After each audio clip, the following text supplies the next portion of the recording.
నమస్తే. నేను Sahithi, internationally certified yoga trainer and nutritionist. నేను తొందరలో క్లాసెస్ స్టార్ట్ చేస్తున్నాను. ఇంట్రెస్ట్ ఉన్నట్టయితే కింద చూపిస్తున్న నెంబర్స్‌కి మెసేజ్ లేదా కాల్ చేయొచ్చు. ఇన్‌స్టాగ్రామ్‌లో కూడా తప్పకుండా ఫాలో చేయండి. సో, ఇప్పుడు టాపిక్ వచ్చేసి weight loss. So, weight loss కదా! సో, మార్నింగ్ నుంచి నైట్ పడుకునేదాకా ఏం చేయాలో ఒకసారి చిన్నగా చెప్తాను, ఫాలో చేసేసేయండి. డైజెషన్ చాలా బావుండాలి. డైజెషన్ ఇప్పుడు చూడండి, మనం మోషన్ ఎప్పుడు పడితే అప్పుడు పోతే ఓకే 100%. కానీ అసలు రావడమే ఫస్ట్ మార్నింగ్ 1 హార్‌లో, మనం లేచిన 1 హార్‌లో రావాలి. మీరు 1 హార్‌లో వచ్చింది అనుకుంటే ఇంక తర్వాత డేలో ఇంకెన్ని సార్లు వెళ్ళినా అది మంచిదే. కానీ అసలు రాట్లేదు, లేవగానే 1 హార్ తర్వాత రాట్లేదు, అసలు 1 హార్ లోపు రాట్లేదు, బాగా కష్టపడాల్సొస్తుంది అనుకోండి, గట్ హెల్త్ చాలా ఇంప్రూవ్ చేసుకోవాలి. ఇంక దానికి ఏమేమి చేయాలి నేను మీకు చాలా వీడియోస్‌లో చెప్పాను. డైజెషన్ మాత్రం అయ్యేలాగా చూసుకోండి. స్ట్రెస్ ఎక్కువ ఉన్నప్పుడు మీరు ఎంత చేస్తున్నా కూడా, స్ట్రెస్ ఉంటే నిద్రలో డిఫరెన్స్ వస్తది, బాడీలో డిఫరెన్స్ వస్తది, అంత తొందర వెయిట్ కనిపించదు. సో, అన్ని రకాలుగా అది కూడా ఇంపార్టెంట్ కదా! సో, స్ట్రెస్ మేనేజ్ చేసుకొని మనకి యోగా చాలా బ్యూటిఫుల్ గిఫ్ట్ స్ట్రెస్ మేనేజ్ చేసుకోవడానికి. అందరికీ తెలిసిందే. సో, తర్వాత మార్నింగ్ లేవగానే పరిగడుపున ఎంప్టీ స్టమక్ మీద చాయలు, కాఫీలు అస్సలు తీసుకోకండి. ఇలా నేను చెప్పాననుకున్నారు, నేను వాటర్ తాగాక తీసుకుంటున్నాను అంటున్నారు. వాటర్‌కి దీనికి సంబంధం లేదు. చాయ్ ఆర్ కాఫీ తాగాలనిపిస్తే తాగండి. వేరే టైంలో ఎప్పుడైనా తీసుకోండి. పరిగడుపున మాత్రం అస్సలు వద్దు. ఇంకా డైజెషన్ ఖరాబ్ అయిపోతే గ్యాస్ట్రిక్ అనిపిస్తది, బ్లోటింగ్ అనిపిస్తది అలా. సో, అలా వద్దు. సో, మీరు బ్రేక్‌ఫాస్ట్ ఎప్పుడు చేస్తున్నారో చేసుకోండి. ఒక టైం పెట్టుకొని రోజు ఆ టైం మెయింటైన్ చేయడానికి ట్రై చేయండి. చిన్నగా తీసుకోండి. మూంగ్ దాల్ చిల్లా లేదా స్ప్రౌట్స్ ఇలాంటి మొలకలు అన్నీ తీసుకోండి. చాలా రకాల మొలకలు ఉంటాయి కదా! మీకు ఏది కావాలంటే అది తీసుకోవచ్చు. మొన్న చూపించాను కదా! గ్యాస్ రాకుండా ఎలా తినొచ్చు మొలకలు అని, అలా చేసుకోవచ్చు. ఆఫ్టర్‌నూన్ లంచ్‌లో రోటీస్ చేసుకునే అంత టైం ఉంది, లేదా ఎవరైనా హెల్ప్‌తో నేను చేపించుకోగలుగుతారనుకుంటే డెఫినెట్‌లీ రోటీస్ చేపించుకోండి. లేదు నేను తినలేను అనుకుంటే రైస్ తీసుకోండి. ఇంత రైస్ తీసుకుంటే కూరలు ఎక్కువ తీసుకోవాలి. అయిపోయిన తర్వాత బటర్ మిల్క్ తీసేసుకోండి. ఐరన్ డెఫిషియన్సీ అలాంటివి ఉంది. Quinoa 3 or 4 times a week తీసుకోండి. లేదా at least 2 or 3 times a week తీసుకోండి. బ్రౌన్ రైస్ ఏం అవసరం లేదండి. వైట్ రైస్ ఉంది చాలు, చాలా మంచిగా ఉంటది. మరీ ఓవర్ పాలిష్డ్ కాకుండా 1 టైమ్ పాలిష్ తీసుకోండి, ఏం పర్లేదు. సో, మధ్యలో స్నాక్స్ లాగా మఖానా తీసుకోండి, ఇంతే. డిన్నర్ కూడా లైట్ ఉండాలి. వెజిటబుల్ సూప్ లేకపోతే కిచిడి ఇట్లాంటివి తీసుకోండి. ఏది తింటున్నా సరే కొంచెం చూసుకొని తినండి. 80% ఆఫ్ ద స్టమక్ తినేలా చూడండి. యాక్టివ్ ఉండండి, వాకింగ్ చేయండి, టైంకి పడుకోవాలి. పడుకుంటేనే మంచిది. మొత్తం యూనివర్స్ అంతా మన బాడీలో ఉంది అని అంటూ ఉంటారు. చాలా మంచి ఉంటాయి కొటేషన్స్ కానీ, సూత్రాలు కానీ అలాంటివి. సింపుల్ ఎగ్జాంపుల్ అన్నమాట ఇది. సో, మన బాడీ అలానే డిజైన్ చేయబడి ఉంది. మనం నైట్ టైంకి పడుకొని టైంకి లేస్తేనే మన మాట బాడీ వింటది. సో, ఇట్లాంటివన్నీ చిన్న చిన్న రూల్సే కదా, పెద్ద కష్టమేం లేదు. ఇలాంటివి ఫాలో చేసేసి ఇప్పుడు నేను చూపిస్తున్న ఎక్సర్‌సైజెస్ రెగ్యులర్‌గా చేసుకోండి. సో, ఫస్ట్ నిల్చున్న దగ్గరే ఇలా ఫార్వర్డ్ 2 చేతులు ఫార్వర్డ్ పెట్టుకొని, ఎప్పుడైనా సరే నీస్ మీద అస్సలు బర్డెన్ పడకూడదు. సో, హిప్స్ కొంచెం బ్యాక్ అనేసుకొని ఇన్‌హేల్, ఎక్స్‌హేల్ చేసుకుంటూ మీదికి, ఇన్‌హేల్ చేసుకుంటూ కిందికి, ఎక్స్‌హేల్ పైకి. ఇవి కూడా ఒక 10 రౌండ్స్ తీసుకోండి ఇలా. నీస్ మీద అస్సలు బర్డెన్ రావద్దు, అదొక్కటి గమనించుకోండి. సో, స్లోగా 2 కాళ్ళ మధ్యలో ఎక్కువ డిస్టెన్స్ తీసుకోండి. ఎక్కువ డిస్టెన్స్ తీసుకుంటే కంఫర్టబుల్ ఉంటది. బెండింగ్ కూడా ఈజీ ఉంటది. ఇప్పుడు 2 చేతులు పైకి తీసుకొని ఒక డీప్ బ్రీత్, ఎక్స్‌హేల్, చేతులు కిందికి. సో, ఇప్పుడు ఏం చేస్తారు, 2 కాళ్ళు ఇలా దగ్గరికి తెచ్చుకొని ఇలా బెంచ్. స్లోలీ పైకి. మీరు ఇలా ఫింగర్ టిప్స్ ఇలా తీసుకోవచ్చు. మీరు ఇలానే పెట్టుకోవాలని ఏం పెట్టుకోకండి. మీకు ఎలా కంఫర్టబుల్ ఉందో అలా తీసుకోండి. స్లోలీ కిందికి, మీదికి.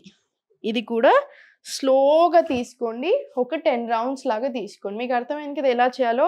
స్లోగా ప్రసరిత పాదోత్తనాసన అంటారు దీన్ని. మీకు ఇలా చేతులు మొత్తం రాకపోతే ఇలా తీసుకొని కాళ్ళు 2 దగ్గరికి బెండ్, మొత్తం స్ట్రెయిట్ బెండ్. ఇలా మీకు ఎలా కంఫర్టబుల్ ఉంటే అలాగా. ఇది ఒక 10-15 రౌండ్స్ తీసుకోండి. తీసుకున్న తర్వాత స్లోగా సేమ్ అదే 2 కాళ్ళు దూరం తీసుకోండి. త్రికోణాసన తీసుకున్నాము. చేతులు మీకు ఇక్కడ వరకు కంఫర్టబుల్ ఉంది, ఇంతే బెండ్ అవ్వగలుగుతుంది, ఇంత బెండ్ తీసుకోండి. స్లోగా అదే ఇంప్రూవ్ అవ్వుకుంటూ వస్తుంది. ఇక్కడ దాకైనా రావచ్చు. ఇన్హేల్, ఎక్స్‌హేల్ పైకి. స్లోలీ సెంటర్, ఇన్హేల్, ఎక్స్‌హేల్ కిందికి, స్లోలీ ఓపెన్. ఇది ఇటు సైడ్ ఒక 10 రౌండ్స్, ఇటు సైడ్ ఒక 10 రౌండ్స్ మినిమం రిపీట్ చేసుకోండి కంపల్సరీ. ఇప్పుడు సేమ్ ఇంతే లెగ్స్ మధ్యలో ఎక్కువ డిస్టెన్స్ పెట్టుకొని ఇది కొంచెమే తీసుకుందాము, ఫుల్ స్ట్రెచ్ అవద్దు, స్లోగానే స్టార్ట్ చేయండి.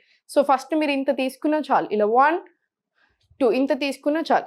నీస్ మీద 0 బర్డెన్, అది ఒక్కటి గుర్తుపెట్టేసుకోండి. ఇలా 1 స్లోలీ పైకి, 2 పైకి, 3 ఇలా పైకి, 4 స్లోలీ పైకి. స్లో ఒక 10 రౌండ్స్ తీసుకున్న తర్వాత జస్ట్ స్లోగా రిలాక్స్ చేసేసేయండి. ఇలా రిలాక్స్ చేసుకొని మళ్ళీ ఇన్హేల్, ఎక్స్హేల్, ఉత్కటాసన్. స్లోగా 2 చేతులు కింద పెట్టుకొని స్లోలీ అధోముఖ వెళ్ళండి. Slowly Planck. ఇలా ప్లాంక్ వచ్చిన తర్వాత ఇక్కడ 1 2 3 4 slowly bhujanga, slowly child. Exhale, inhale, మళ్ళీ ఫార్వర్డ్ వెళ్ళి plank. Exhale, prishthasan. Inhale, knee on mat. Stretch your knee out, look up. Exhale, Mali, center. Slowly, Mali, back to Adhomukha. Knees bend chesi. Sloga forward jump, లేదా walk తీసుకొని మీ కంఫర్ట్ని బట్టి spine మొత్తం straight. ఇక్కడ 1 deep breath. ఇప్పుడు forward నుంచి కూడా ఒకసారి చూడండి. ఇప్పుడు ఇలా ఉన్నామా, ఇక్కడ చేతులు 2 టోస్ పట్టుకోండి, స్పైన్ స్ట్రైట్ ఉండాలి, ఇలా నెక్ కూడా స్ట్రైట్ ఉండాలి. ఇలా పైకి 1 స్లోలీ 2 మళ్ళీ పైకి 1 2. ఇది 10 రౌండ్స్ తీసుకోండి. స్లోలీ మళ్ళీ పైకి అప్. సేమ్ నమస్కార్.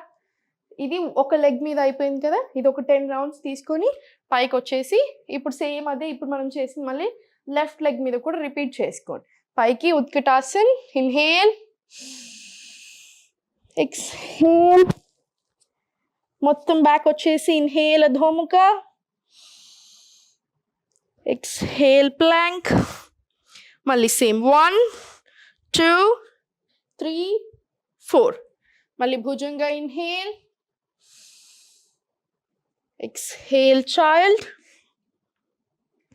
మళ్ళీ forward plank. Inhale, exhale prishtasan. slowly knee కిందికి అనేసేయండి. inhale up, exhale మళ్ళీ back to center. slowly మళ్ళీ అధోముఖ రండి. knees bend, jump forward. మళ్ళీ malasan, deep breath in and out. Toes పట్టుకొని సేమ్ మళ్ళీ పైకి 1 డౌన్ 2 3 అలా 10 రౌండ్స్ రిపీట్ చేసేసాయి. మనం ఇలా పైకి కిందికి చేసేది ఎవరైతే పిల్లల్ని కనడానికి ట్రై చేస్తున్నారో, కన్సీవ్ అవ్వడానికి, ఫర్టిలిటీ ఇష్యూస్ ఉన్నాయో వాళ్ళకి చాలా చాలా మంచిది. సో అందరూ ఎవ్రీవన్ ఇది ఒక 10 రౌండ్స్ అంటే చాలా కష్టం అనిపించవచ్చు మీకు. సో మీరు ఈజీగా చేసేస్తారు 10 సెట్స్ ఈ లెగ్ మీద ఈ లెగ్ మీద. సో ఈ లెగ్ మీద ఒక 5 వస్తాయి, ఈ లెగ్ మీద ఒక 5 వస్తాయి. అమ్మో అనిపిస్తే ఫస్ట్ 2 సెట్స్ తోటి లేదా 3 సెట్స్ తోటి స్టార్ట్ చేయండి. తర్వాత మీకు అనిపిస్తుంది ఇంకా చేయొచ్చు ఈజీగా. సో ఇవి ఒక 10 రౌండ్స్ అంటే ఇటో 5 తీసుకోండి. చేసిన తర్వాత లాస్ట్కి ఇలా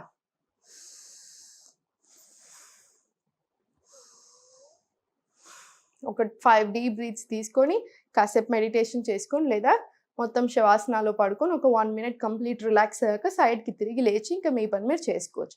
ఇవన్నీ రెగ్యులర్గా చేసుకోండి.